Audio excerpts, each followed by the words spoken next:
հանրաքվեի կապված ժամկետները, գիտեք, որ սա էլ այն գլխավոր պնդումն է, որ արվում է իրենց կողմից, որ ոչ մի ժամկետ հանրաքվեի կապված չկար եւ հետեւությունը իշխանականն է, որ այդ հանրաքվեն չէր լինելու, այսինքն համաձայնություն հանրաքվեի օրակարգի շուրջ չէր լինելու ի վերջո։ Թողնվելու էր անորոշ ակամը։ Լավ։ Հիմա դեպքում մի քիչ այլ կողմից մոտենամ դեր հարցի պատասխան։ Եկեք ընդունենք, որ այն բոլոր թղթերը, հաստատ թղթերը, բացառությամբ Նիկոլ Փաշինյանի ընտանեկան թերթում տպագրված հոդվածի, ավելի լավ ելք են խոստանում, քան թե մենք այսօր ունենք։ Հետևաբար, փակ աչքերով, այսինքն մատով, որին կտնեք, շատ ավելի լավ ելք է խոստանում, քան թե ինչ-որ հիմա ունենք։ Նույնիսկ եթե Ադրբեջանը սկսի ձգձգել այդ հանրաքվեացը, ինչ է տեղի ունենալու իր միջազգային անվտանգային երաշխիքներ սահմաններին, ունենում է իր միջազգայինորեն ճանաչված ժամանակավոր վարչակազմ, ունենում է իր ԱՊՊ շրջափակում եւ ունենում է իր Քարվաճարը եւ Քաշաթաղի հյուսիսը, նախին Լաչինի շրջանի։ Այսինքն դուք կարծում եք, որ 19-ի այդ փաթեթին Ադրբեջանը համաձայնելու է կանխաչափ։ Ես չեմ անում Ադրբեջանը ինչ էր անելու, բայց ես գիտեմ, որ Փաշինյանը դրանից հետո սաստկացրել էր ռետորաբանությունը։ Եվ ես ուղղակի չգիտեմ, ինքը գիտակցում էր, թե դա ինչ հետևանք կունենա, թե դա արել է առանց դիտակցելու։ Ուղղակի դատելով իր վերջի 2 տարիների գրառումներին, որ ես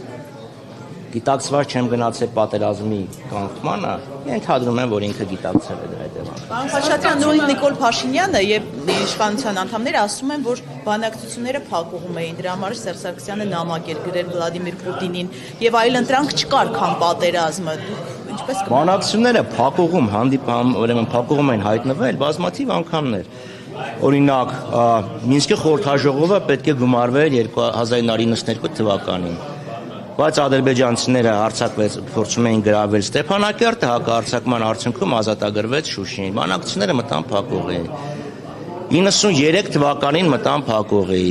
Երբ իդեպ Ադրբեջանը մերժեց ՄԱԿ անվտանգության խորհրդի 2 բանաձևերը, որոնք ասում էին պետք է որ գումարվի խորհրդաժողովը, որոշվի կարգավիճակը, դրան զուգահեռ զորքերի դուրսբերումներ պետք է լինեն, իդեպ Ադրբեջանն էլ պետք է իր զորքերը դուրս բերեր Մարտակերտից։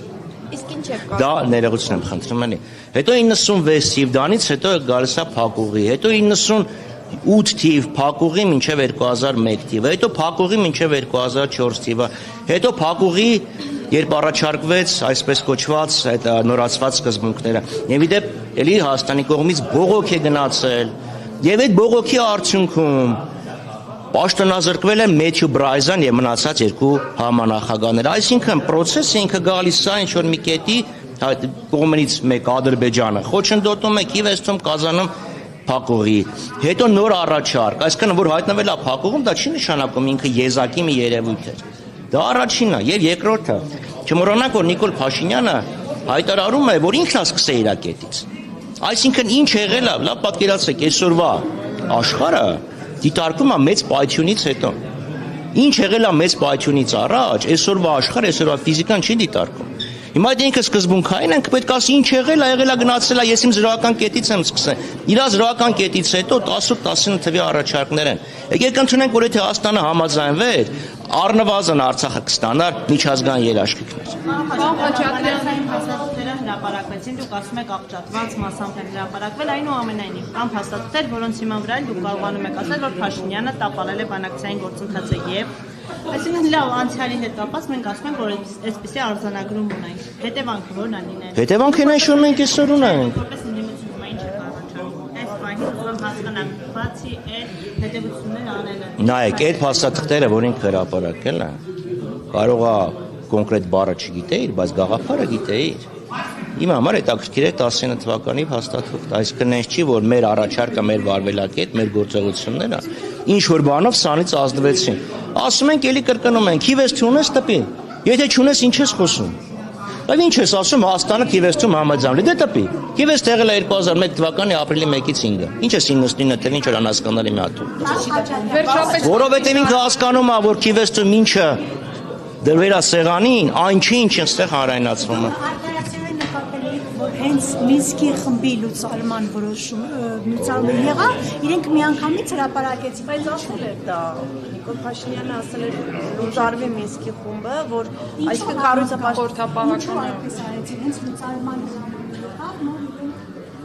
Նիկոլ Փաշինյանն ասում էր մինչև տարեվերջ կհրապարակեմ, իհարկե տարեվերջը ինչա ոչ ոք չգիտեր սեպտեմբերի 1-ին, եթե չեմ սխալվում, Մինսկի խումբը հայտարարեց, որ դեկտեմբերի 1-ին դա կվերջացվի։ Բայց ես այդ օրը մտա եւ բոլոր փաստաթղթերը հանված են։ Այսինքն հիմա ուզենաս բանանես, համեմատես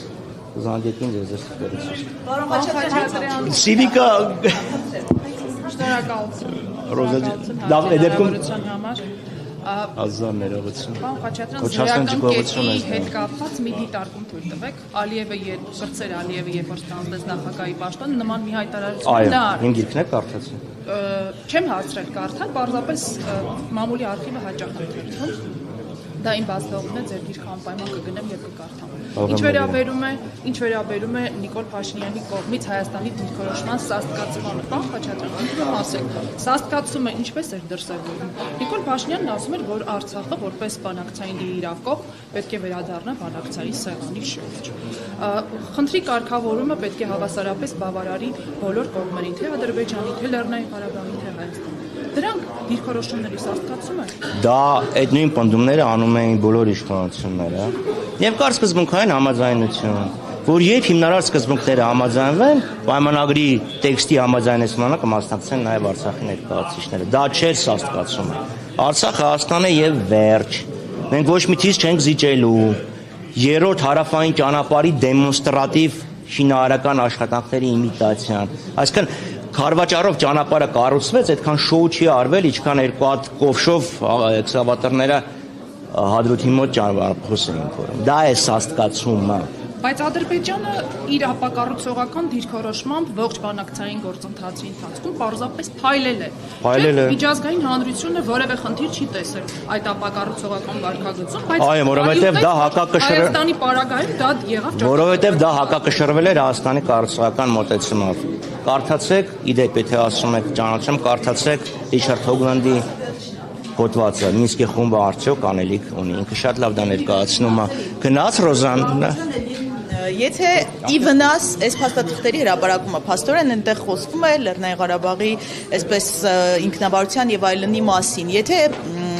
նման բան է իրականում, ինչու է Նիկոլ Փաշինյանը հրապարակում ի վնաս իրեն այս փաստաթղթերը, ձեր կարծիքով ինչու է ինքը հենց հրապարակում։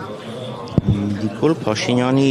խոսքերը, ես Նիկոլ Փաշինյանի մամուլի խոսնակը չեմ, իրան կարող եք կարծնել։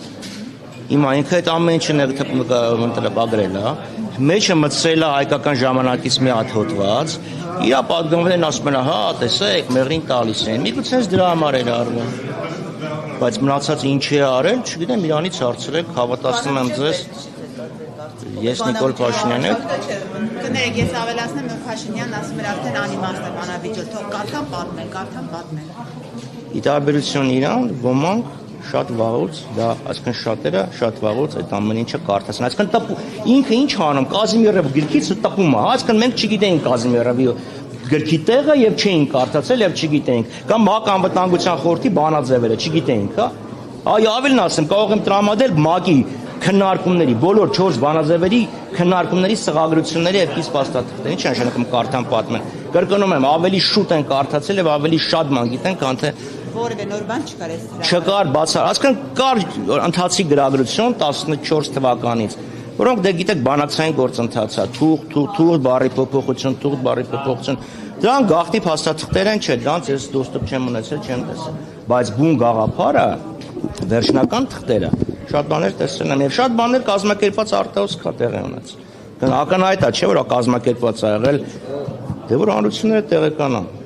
Այսինքն ՄԱԿ-ի ներողություն եմ խնդրում, հազար ներողություն, ԵԱԿ-ը Մինսկի խմբի հետ համաձայնեցված բան է, դա է ընդհանուր կոնսենսուսը։ Կիվեստից առաջ օրինակ արտահոսք կազմակերպել 97-98 թվականի կարգավորման առաջարկ։